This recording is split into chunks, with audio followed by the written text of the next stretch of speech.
Stay hungry, stay foolish.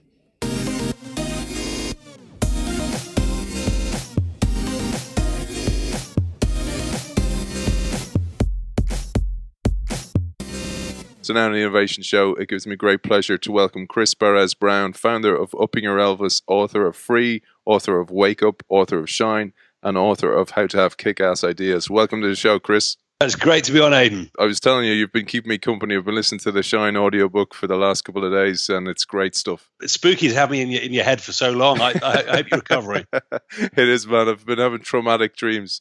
It's great to have you on the show. We're going to talk about your mindset and the mindset you impart across the book, which is how life and business are so intertwined.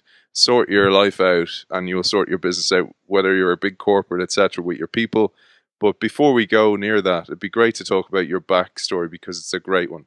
Yeah, very happy to. So I actually started off life in the army of all places, where I soon realized I was way more of a lover than a fighter, so it didn't last very long. But learned some important things there. And then I think I did what everyone does, right? You know, I went to university, I got my degree, I studied abroad for a bit, I got my first job on the milk round. And then, you know, as time went on, I got promoted, I got into the place that I thought I wanted to be. And then I found that actually I had this kind of nagging itch, and I just kind of knew that this wasn't for the rest of my life, but I had no idea what I wanted to do. And at the time I was running Carling Black Label, so incredibly successful. We just won Brand of the Year. We were the first brand to be valued at over £1 billion. I was on the fast track program. I should be absolutely delighted, but I wasn't. Anyway, this itch got bigger and bigger and bigger until eventually I had no choice but to listen to it. And I had to take quite drastic action because I went to the head of HR and said, look, this isn't for me. Could you help me? And he just thought I was crazy. He thought, you know, I was there, you know, the anointed one with a crown on my head. I should be completely made up. So he didn't know any approaches that could help me understand it. So I ended up resigning. I went traveling. I read everything I could on creativity, on innovation, on personal development, because I needed to come up with some inspiring possibility for my life. And really, that's when I fell in love with the path that I've been on since, because my belief is if you can innovate around people and you can get them excited about who they are, you know, what their purpose is, what is possible for them, and get them to really self-express and be themselves, then actually all the brand and the corporate innovation just comes out effortlessly. If they're not in the right place, then you've got problems. So I am much more passionate about innovating around people because the results just flow very, very easily when you get it right. This idea of you having this underlying itch and not being totally satisfied, we see this so many times with people in businesses where they are stuck with golden handcuffs, where they're being well paid, they've climbed to the top of the ladder, and they realize it's against the wrong wall. What's your advice for those type of people? Shake it up, get out. The difficulty is, and I think we've all experienced this at some point, when we've actually done pretty well, that's the biggest trap that can happen. Because actually, there's no reason to shake it up. As you say, you've got the golden handcuffs, you've got the car, you've got the office, you've got the budget, you've got the name. And actually, it's very easy just to use that as a little, you know, as a little duvet that you just go to sleep under because it's comfortable and it's okay. And it feels like you're achieving something. But deep down, if you know that it's not enough, if you know that you're not being as exceptional as you could be, and if you know that life is just not as technicolor and as extraordinary as is possible, then I think you owe it to yourself to do something more dramatic. And quite frankly, when you're in that situation, it's quite hard, I think, to really stretch out.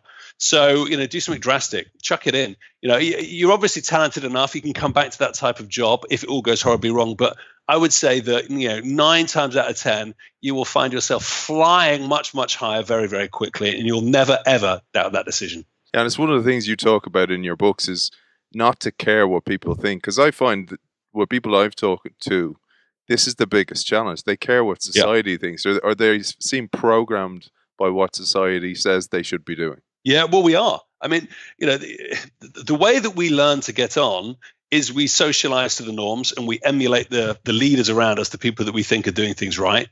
And if you take that as your kind of life course, then naturally what happens is you get all your qualifications, you get your degree, you get your first job, you get a mortgage, then you want to get married, then you want to have kids, and then you die. This is the process that everyone goes through. And there's more detail than that in a career, but actually you follow a very similar path. And quite frankly, life has changed so dramatically. We have to just challenge some of those norms and challenge some of those behaviors, because we don't have to live in a particular mold anymore. We are more free now than we have ever been.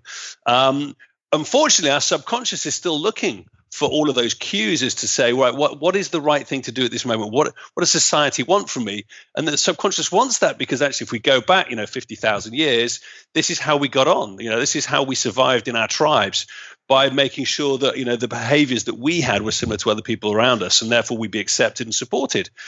Those days are gone. We don't have to fit in now. In fact, I think to win, you have to break out. You have to be different. You have to have something about you that is about the resonance of your unique talents and your unique character. And if you don't resonate that, I think that's where you start to just disappear. And if you disappear, it's very hard to have impact, and it's very hard to have a fun life. And you talk about this as well, this authenticity. So the idea of you have a unique lens is due to your experiences in the world, and that we should maximize that. And that actually gives you a distinct business advantage as well. Absolutely. I find it very sad when I work with leaders, which I do every week, and they basically describe their life history and where they've got to and how they got there. And so much of it is about them fitting in with the culture and taking on a particular set of values and behaviors. And then when you get them warmed up and you start to talk to them about their lives, they've got amazing hobbies. They've had amazing experiences. They've got incredible talents and passions, all of which they seem to suppress when they turn up at their office. And I think it's those things that if we tap into, we're going to do much more extraordinary work. And that's a lot of what my work is about. It's about helping people feel more confident to be themselves and to self-express and to bring those passions to play. Because when we do, we're going to do amazing work. Yeah, and this idea of, you talk about liberating people, so liberating them in work, where, like, I see that as well. You see big corporates and people put on this mask, this persona that's not them, and it's almost like they put their brain in the desk, or they put their personality in their desk drawer until they get out. And sometimes I feel maybe the great hobbies they have, etc., is almost to break out from what they can't liberate in work. And then, oftentimes they go home, they drink wine at the weekend to numb the pain of having to go through the workday. And it's a huge part of their life. Work is a huge part of all our lives. We have to do it, so we may as well make it good. Absolutely. Well, if you think that a third of our days on this planet are work days, if you are not loving what you do, and if you are not doing something that you're fantastic at, it is a horrible waste of life. So, this whole kind of, I'm doing it for the money. I know we need money to survive, but you know what? We can make money in so many different ways. We should not feel restricted by it. We've got to go out there, and we've got to be that big version of ourselves and have some fun with it. I mean, one of the biggest problems I find with work is everyone takes it too damn seriously, and they're too worried about getting things wrong and what people will think of them and what their perception will look like, and will they get that next promotion and blah blah blah. And then they only do kind of incremental ideas. They just do the little tiny new flavor stuff, because actually no one's going to reject that, but equally it's not going to set the world on fire. And that's when business becomes dull. If we have a bit more fun and we bring some personality to it, then it's not going to work every time. But if you learn fast from the 3 out of 10s to hit more 10s, and you keep adapting and you play a portfolio approach with creativity, you are going to win. But you've got to be prepared to take a few on the chin. That links nicely with the idea of embracing screw-ups. So you talk about this, where if you embrace mistakes, you embrace like the authenticity we talked about, where it's not perfect, because life isn't perfect, but that's okay. But sure. I love some of the examples you give. You give this idea once of a company who gave out screw-up cards. Yeah, absolutely. So basically, it was a very simple idea. We were working with them at the time on how to encourage more bravery in the workplace. And they realized that everyone was just, so scared of getting things wrong. We had to overcompensate. So they gave everyone "I've screwed up" cards. And you had to play this card when you got something wrong. And if you did, it was like a get out of jail card. There would be no repercussions. But the real good twist was if you hadn't played it, in your appraisal, they wanted to know why, because it meant you weren't taking enough risk and you weren't getting things wrong. And it just became a whole open dialogue that suddenly came out onto the table. So people could talk more openly about, their relationship with risk and which ones they liked, which ones they didn't, what worked, what didn't, and talk about, okay, so when things went wrong, what did you learn and what will you do different next time? And actually having that conversation makes life, a lot more human. And obviously it debunks this whole theory. So many people have this, that to be a good leader, you have to be perfect. You have to have all the right answers. You have to get it right every time, which is just ridiculous. I mean, it's actually beyond fantasy, because what it actually does, it stops people from growing and being the ultimate version of themselves, because they say, well, actually, if I get promoted and I become senior in this business, I have to have all the answers and I can never possibly do that, so I won't bother. Or even worse, when they don't have all the answers, they just make stuff up, which is equally dangerous. So I love the fact that, the best cultures say we can't have all the answers, but you know what? We'll fess up when we don't have them, and we'll explain how we can go and find them, rather than this ridiculous pretense that we've got it all at our fingertips. And bringing that to corporate, to a public-facing one, you talked about the great example of Cocoa Pops back in the day. Oh, yeah. Going back a little way now. So this is basically where they basically renamed, didn't they? And they got it horribly wrong. But they fessed up to it, and then they got all their consumers involved.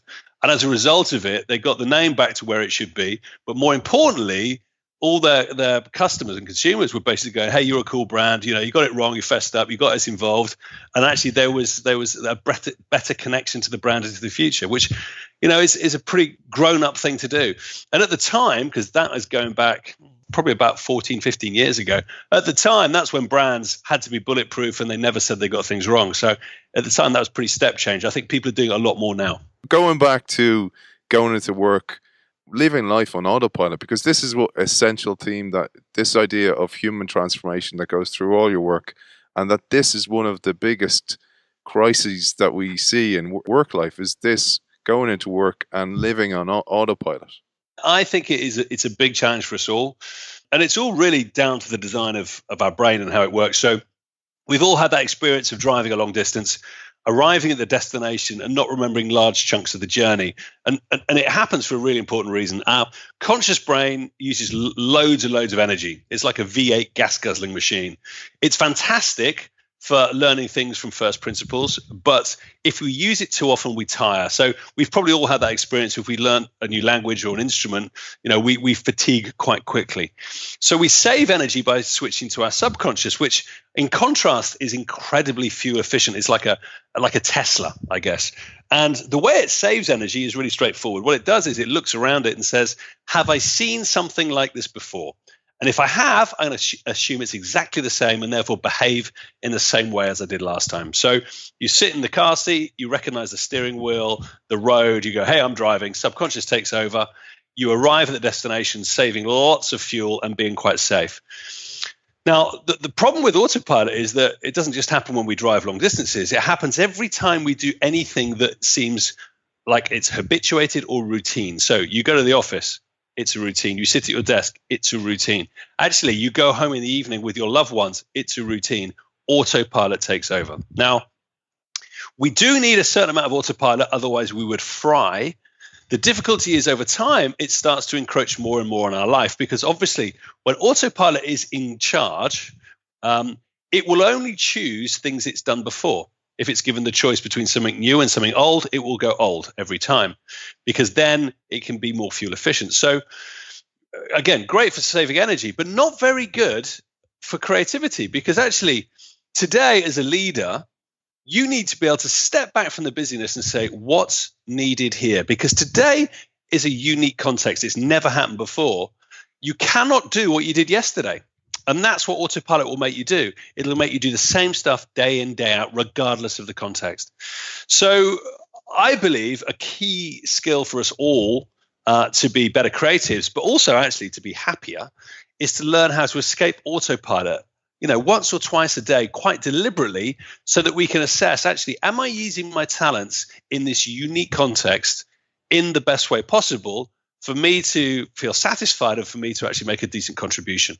The research that we did for the book suggests that we spend up to 80% of our time, 80, on autopilot, which is obviously a huge chunk. And when we do that, then we actually lose our creativity. And in a world where AI is taking over and there's automation and the future of work is drastically changing and we're in a knowledge economy, our brain is probably the most important asset that we have. It's what we've got. I mean, if you think about where we're going with AI, if you want to keep a job that actually has some value, if it doesn't involve, creativity, social skills, emotional intelligence, all the things that robots can't do, then, you are replaceable.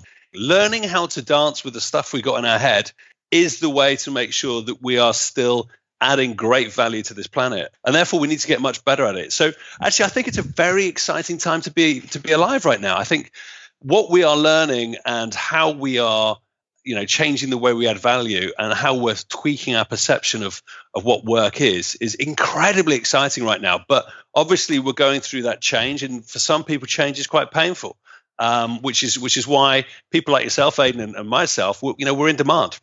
Thanks for that, man. No worries. You threw me off there. So talking about some of the solutions then to how to break this mundane life, or to how to break the mundane work life, and how to bring more creativity into our worlds, would you give us some examples? So some of the tools, some of the toolkit, some of the exercises that we could use. Yeah, so on the kind of how to wake up and escape autopilot, if you think about it in very simple principles, all you really need to do is break out of habits and routines. Because if there are new experiences around you, new environments and new contexts, your subconscious can't kick in because it hasn't seen it before. So one very, very simple thing to do is just, look through your working day and say, okay, what have I got going on today where I can change things up? If I've got a weekly meeting with a regular group of people, that happens in the same room, and guess what? Most people have their favorite seat. Let's change it up. We're holding it in a different place. We're going to facilitate in different ways. We're going to bring some new stimulus in. Maybe I'll get somebody else to run it. Change things up, on a regular basis, and then the subconscious can't just kick in. So you can do simple stuff like that. You can sit at different desks. You can move around. You can get outside and use different environments. But ultimately, what I like to do is, I like to make sure I've got a couple of things in every day that just have to jolt me off autopilot. And they can be very, very simple things. One of my breakthroughs, which is a story that I still enjoy telling, because I've been wrestling, I guess, with the issue of autopilot for some years now, and it happens to me as much as it happens to everyone else. We've got the same brains. And I had a breakthrough when I was at a wedding. A friend of mine has got a business called Finisterre, which is a cold water surf company, and it's great business. We do a fair bit of work together. But he got married, and I was down at his wedding reception, which was obviously on overlooking the sea on this peninsula down in Cornwall, and I was chatting to his head of marketing, a guy called Ernie. And Ernie's one of these guys who just has a buzz about him. Every time he walks in the room, he changes the temperature. There's a fizz about him. There's a possibility. People love him. He's just got good energy. And I was like, Ernie, come on, man. What on earth is your secret? How do you have this energy day in, day out the way that you do? And he's like, nah, nothing. This is how I am. I don't do anything at all. And then anyway, a couple of glasses of fizz later, he said, all right, there's one thing I do, but it's weird. I'm like, fantastic. Tell me. If now is not a time for weird, I don't know what it is. And he said, well, every time I go to the loo, I do 20 press-ups. And I'm going, Ernie, that is weird, my friend. I hope he washes his hands, man. Well, he was very clear to point out that it was the time he went to the loo, not the place. So that was the key thing. Okay.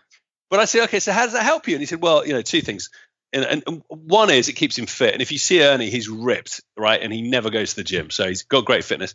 Second thing is he says that he knows every hour or so, he is going to get the blood pumping around his system. He's going to get more oxygen into his brain. And therefore, he is guaranteed to wake up. And at that point, he steps back from the busyness and says, what am I doing here? Am I using my talents in the right way, on the right stuff to create, some real value today? And is it fun? And if it's not, I'm going to change.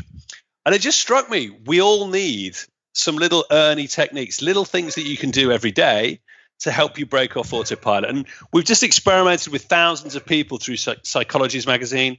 And we've had a load of bloggers take part, and we've researched it, and we've got an app with all these different activities. And people are inventing their own things to do. And they're just incredibly simple things. It could be spending the first 10 minutes outside every day with no phone, just connecting with who you are, the world around you, and just going, hey, what do I want from this day? What am I going to do today? So that at least when autopilot kicks in, you're going in the right direction. It could be playing with nutrition. It could be playing with exercise. It could be, shifting perspective slightly. There's lots of different things that you can do. The important thing is you keep changing them every day, because if you do the same stuff all the time, soon it becomes habituated, and then guess what?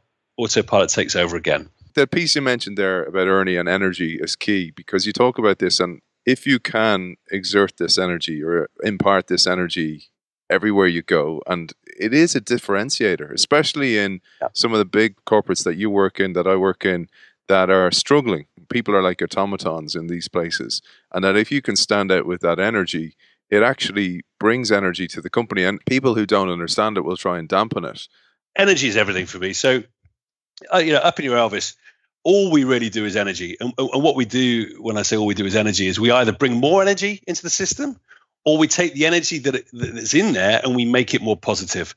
And that sounds incredibly hippie, but the results that we get are profound. We were working with a company that was heading south. It did about $2 billion a year. It really wasn't going to, last another 5 years the way it was working, and it had loads of energy in it, but it was all negative energy. And we came in and turned it around. It became the fastest growing FTSE 500 within 3 years of us doing that work, and it was all down to changing the energy. So yes, you have to do some stuff around structures and process and get the right people in there. But energy, I think, is key to successful business. And more leaders are getting this. When it comes to creativity, if you want people to think differently, don't give them a tool or technique. Just don't even worry about that. Get their energy right.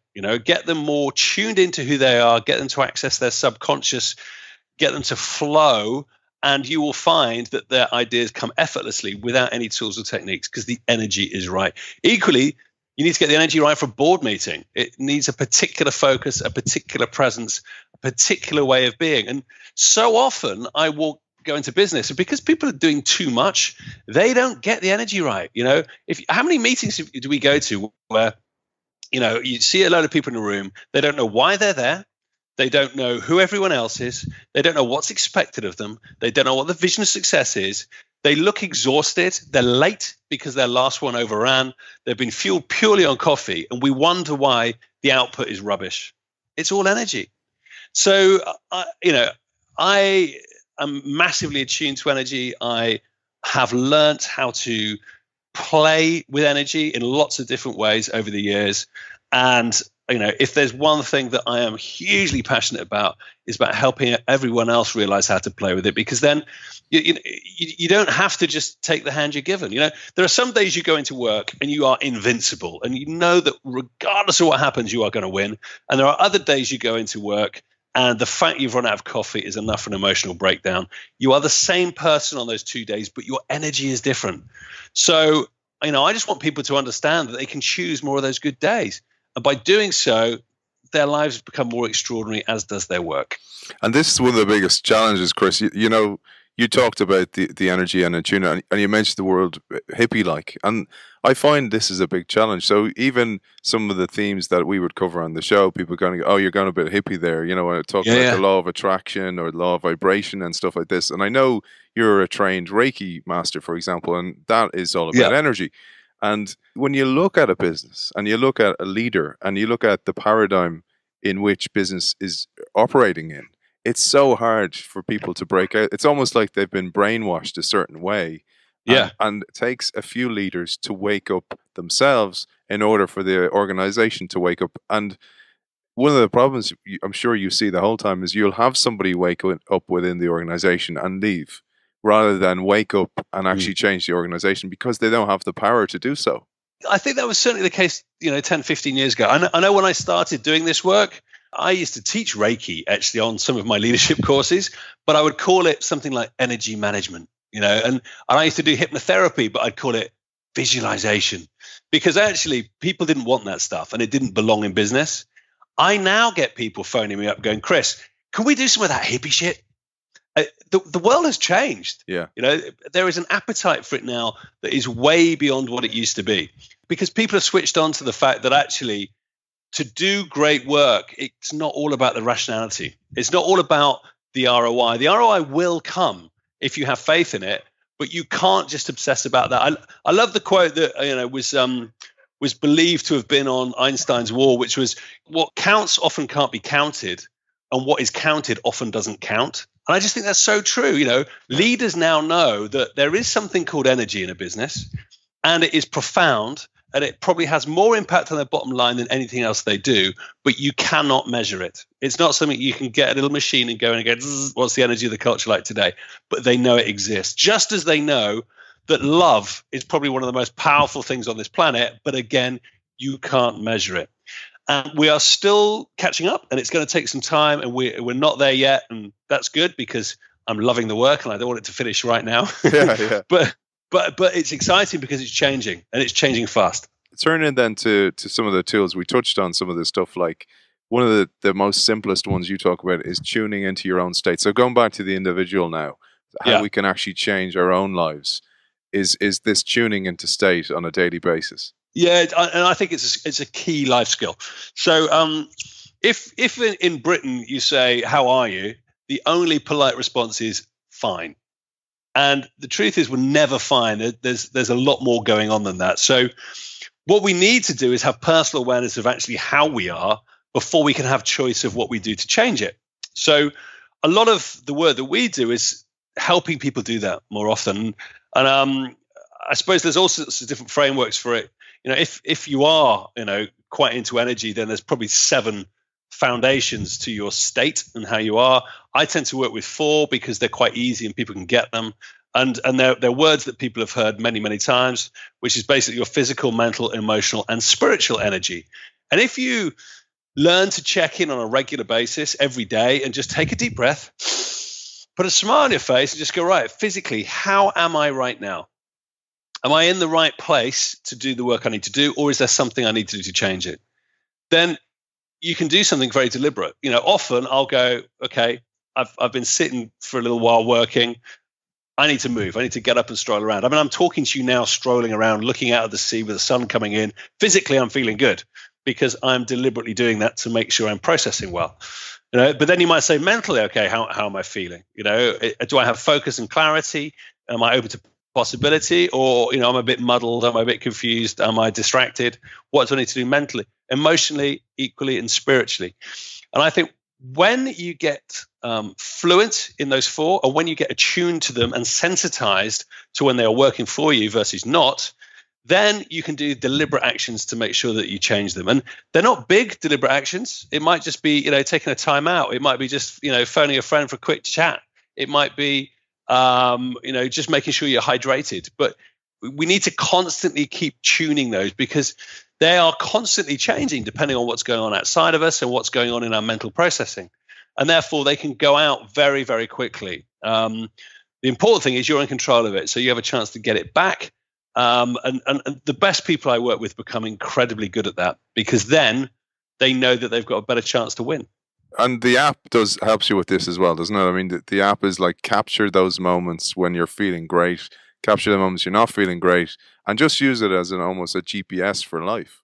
So one of the things that we've noticed from Wake Up is it's a massive experiment, and what works for one person might not work for another.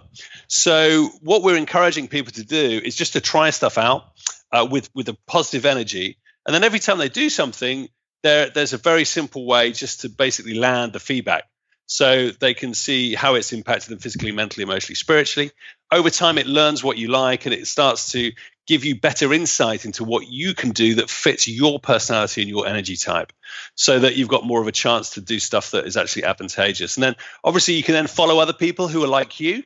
So, there's a woodsman in Oregon who seems to be doing some cool stuff. I'm going to follow him, and he's got great ideas.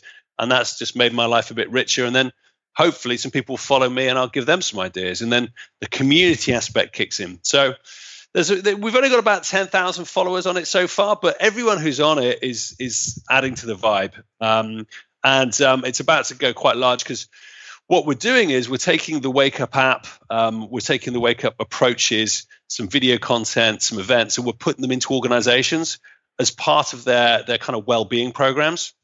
Because what we know from doing Wake Up is that 96% of people who have taken part so far feel happier as a result, which is great. But equally, what we know is that a lot of people that have mental health challenges, which are incredibly prevalent in work, such as anxiety, self-esteem, or even depression, have found that they've improved against those challenges by taking part in Wake Up. So we're really keen to get it out to as many organizations as possible and get more people doing it, because if it makes the world spin a bit better, then we feel as if we've done better work. So tuning into your state is one part of it. And then the next thing, you talk about choice being key. So two different types of choices that we're always faced with. One is proactive, where we make it, and then there's reactive, where choice is thrust upon us.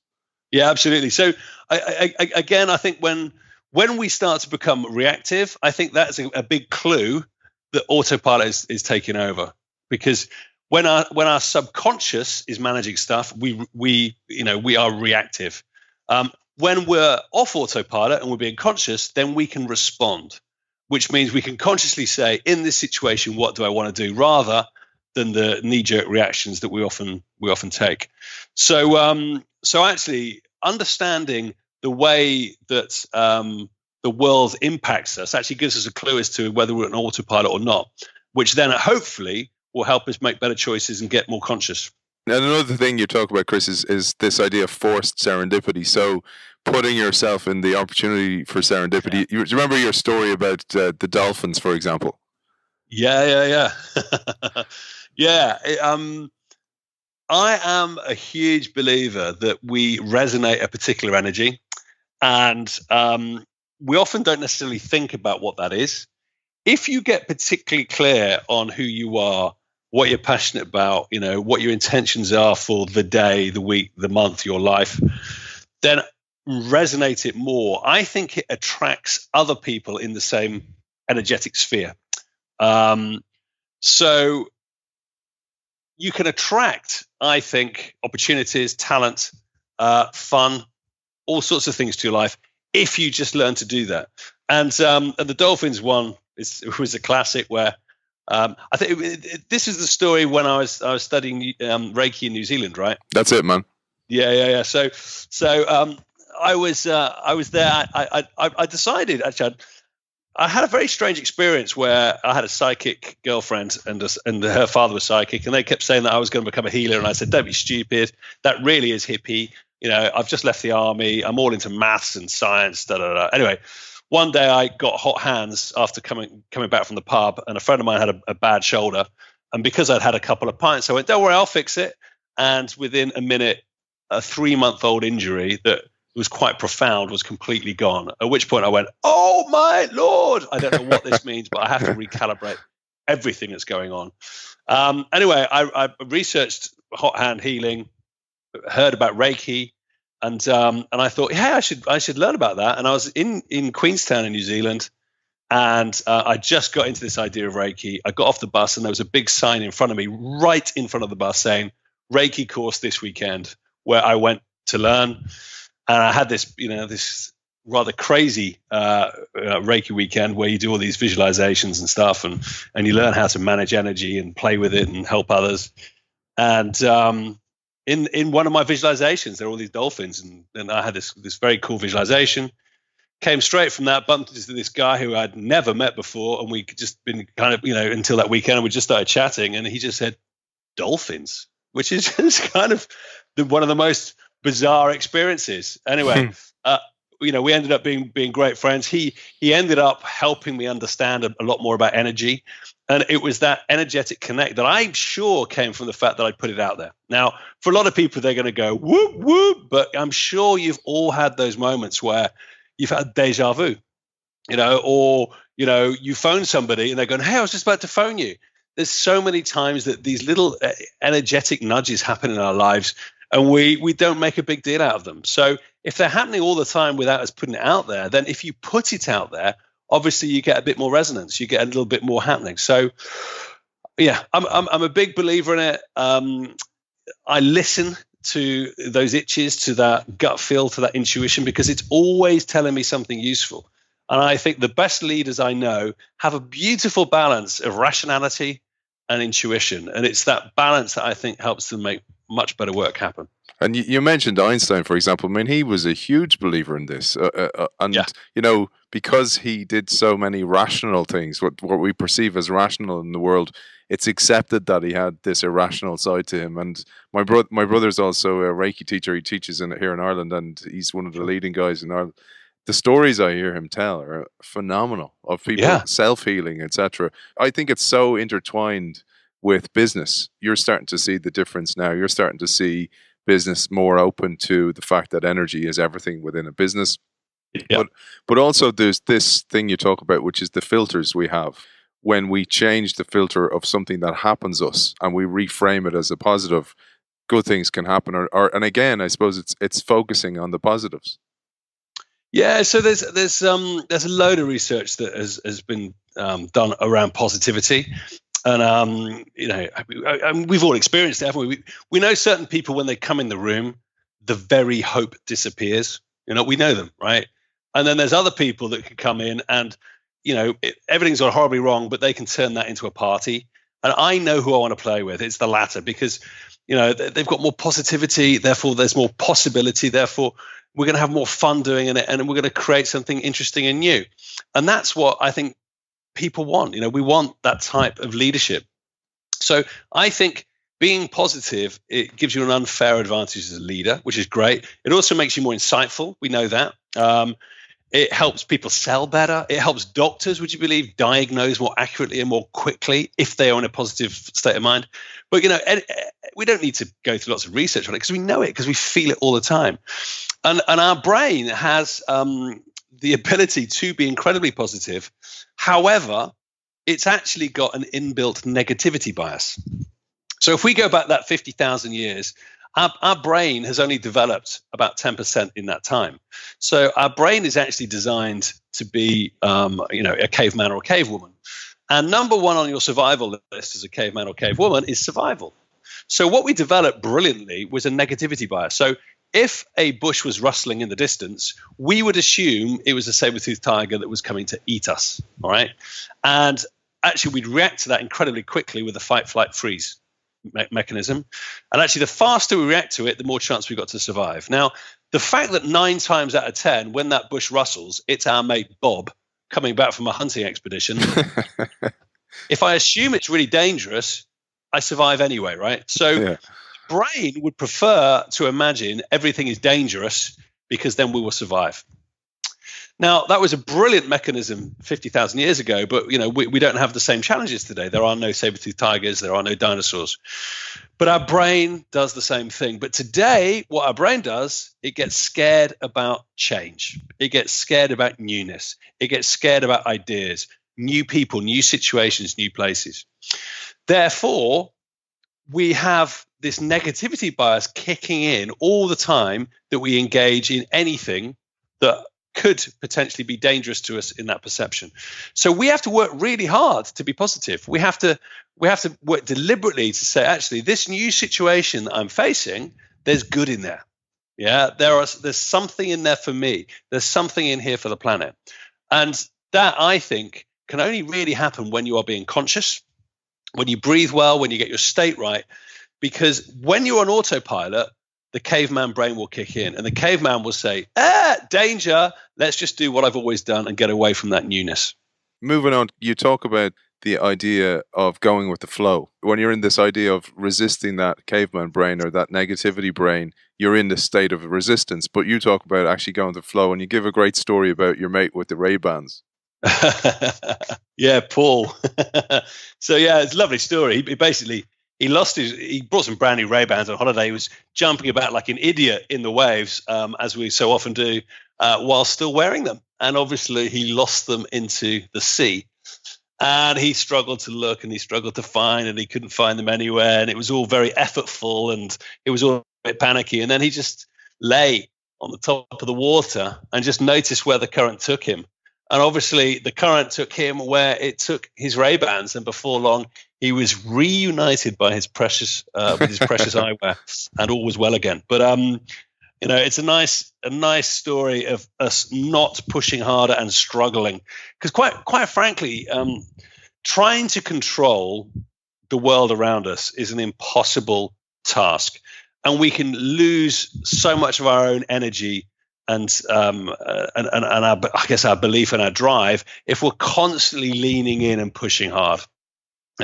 If we learn to go with where the energy wants us to go, then actually life can be, incredibly good fun. And actually we'll take some rides we wouldn't ordinarily take. So I often find myself, if I'm working away and I'm going, geez, this is hard, it's a really good clue to step back and just go, what am I doing? What's going on here right now that isn't quite right for the energetic system, isn't quite right for me, for my intention, for where I'm going. And actually, just by realigning myself with the energy of the world around me, I can then start to, go with the waves a little bit more. And I generally find that I achieve a lot more. It's a lot more fun. And actually, I've still got some energy left at the end of the day. So I'm a big fan of going with the flow. When I read about that story, it resonated because I thought about how you could have an amazing business model, amazing product, amazing service, but when the team's energy is all pointed in different directions, it just won't work. You might get some short-term wins, but the long-term, it won't work. But then you could have an average product, an average service, but the team are totally united, totally in flow with each other, and the business just goes amazingly well. Yeah, absolutely right. Absolutely right. And again, it's just this energetic alignment again. If we make stuff easy and attractive and fun, it tends to happen. We all know this, when we're trying to change habits, right? It's the new year. How many people put a resolution out there that actually wasn't fun and effortless and energetic, but it was hard work, and they made pictures of it not being, something that filled their soul. And guess what? It lasted 2 days. And it's the same in a business, just as it is with the change of behavior. So, yeah, make it easier. And what about the leadership? What is the common denominator you see, Chris, with companies that succeed? You mentioned that company, the $2 billion company, that changed around. What's the common denominator you see for success? It's a good question. One thing which is totally key is committed, inspirational, energetic leadership. I have never made a culture change program sing without it. I've had some good work and it's been successful, but for it to really sing, you need somebody to go, hey, I'm backing this up. We're going that way. I'm going to role model the behaviors. I've got your backs. Years ago, I remember doing an incredibly naive thing. I listed down all the businesses that I thought I wanted to work with around the world. And at the time, this is going back a while, it was, your Pixars and your Apples, and I think even Sony was on it then. And what I realized when I met all these businesses was it was nothing to do with my perception of what the brand was that gave me success. It was all to do with the individual leaders in there. And guess what? In some of those businesses, they've got shocking leaders, and you don't want to work with them.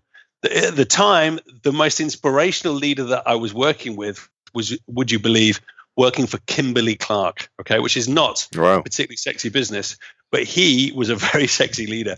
He took risks, he put himself out there, he did amazing work. So it's not the business, it's the leaders that count, I'd say is number one.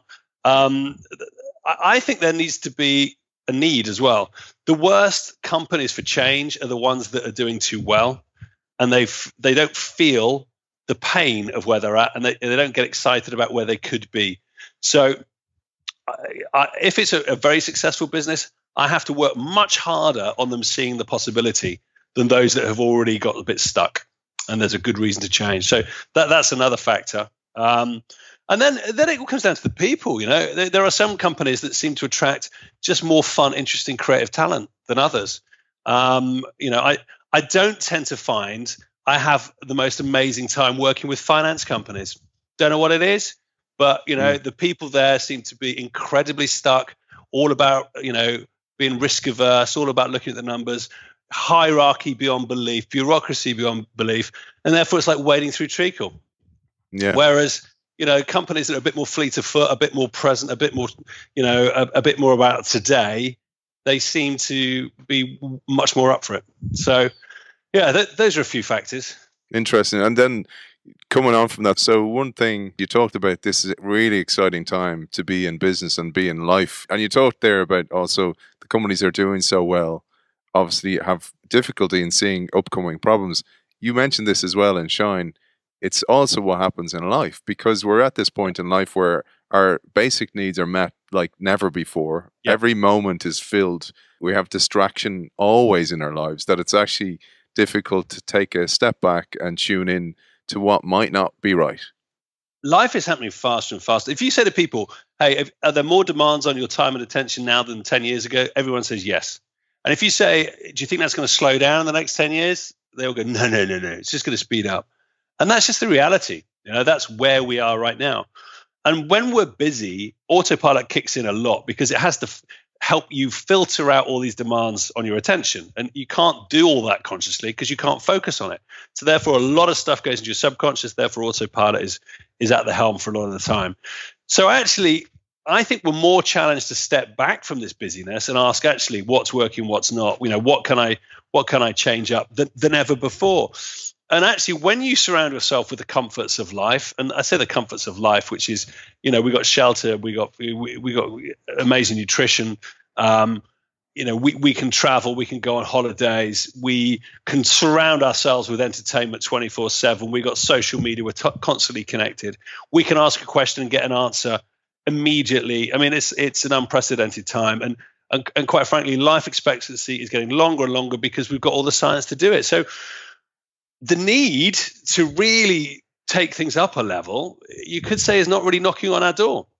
It's not as visceral as it has been by any means. So I think what we're going to have to tap into is a lot more about our intuition. It's a lot more about us understanding actually when things feel right and when they don't feel right. And how do we tap into our passions? I did a TED talk a couple of years ago, and I was fascinated. There was a futures guy there who did this wonderful chat about what's going to be happening. And he said, the biggest problem in 30 years' time, it's going to be why people get out of bed in the morning. It's going to be what meaning do they attach to their lives and their days, and what purpose are they passionate about carrying out? Because a lot of the stuff that we do now that takes up our time and our energy, we won't need to do anymore. And when we get surrounded by that much comfort, then we have to look at ourselves even more, I think, if we're going to have meaningful lives. It is a fascinating time. The mental health challenges we're having now are going to be exaggerated beyond belief in the next 30 years. And if we don't get to understand ourselves better and understand how to get into a happier, a more energetic place, then we're going to have a lot of problems on our hands. And a final word, Chris, on creativity. You mentioned that everybody has the potential for this, and I feel this is a real energy that comes from you, both in your TED Talk and all your books and everything you've written, is that you believe in liberating this creativity in people. But one of the biggest challenges we see is in school, creativity is knocked out of kids, but kids actually hold almost the key to creativity. Yeah. First off, I think education and teachers and heads, they get a lot of bashing. And, first off, I'd like to say that, they are obviously vital for our future. They do amazing work, and it's a tough job to do. Agreed. However, I think that they've got their hands tied behind their backs because they have to follow a certain curriculum that's dictated by the government. And it is an old school curriculum, and we are taught in old school ways, and we're learning stuff that is not useful anymore. What we need to do is teach our kids to think and learn how to find answers and how to experience things rather than, this traditional way of educating them. Yes, we need to be able to read and write. That's important, and adding up's quite useful too. But this kind of, writing essays about, the fire of London, is that going to be the thing that's going to set us apart? I don't think it is. I think helping kids learn to learn and how to make sure that they are rounded individuals in society who actually ladder up to understanding that they're part of a world population. And actually, as a world population, we need to lean in together to make this place better, rather than just thinking that, they belong to this country they call home, because quite frankly, we've got to elevate our perspective if we're going to solve a lot of the problems that we have. Nice, man. Nice. And I meant to say, I love where you got the title Upping Your Elvis for the company. Yeah. So, well, that's our good friend Bono, right? So when he was doing his third world debt campaign, he used to have to go into organizations and he wanted to work out who to play with really quickly. So he used to ask what I think is a fantastic question. He used to ask, who's Elvis round here? Now, if you ask that question, people can answer it immediately, because what you're really asking is, who here is a bit of a brand, a maverick? They get stuff done, they break the rules, they've got energy about them, and they love every second of it. Now, I fundamentally believe that business needs more Elvis now more than ever. And I also know that we all have a bit more Elvis within us all. We just need to know how to tap it and get it out. And that's what my passion is. That's what we do in the organization. We help bring the Elvis out in people so that their organizations can be more successful. And I got to tell you, I have never been happier in my life doing that. Beautiful. Chris Baréz-Brown, author of Free, Wake Up, Shine, and How to Have Kick-Ass Ideas, and founder of Upping Your Elvis, and a true Elvis of life. Thanks for joining us. It's been an absolute pleasure, Aidan. Nice one, man.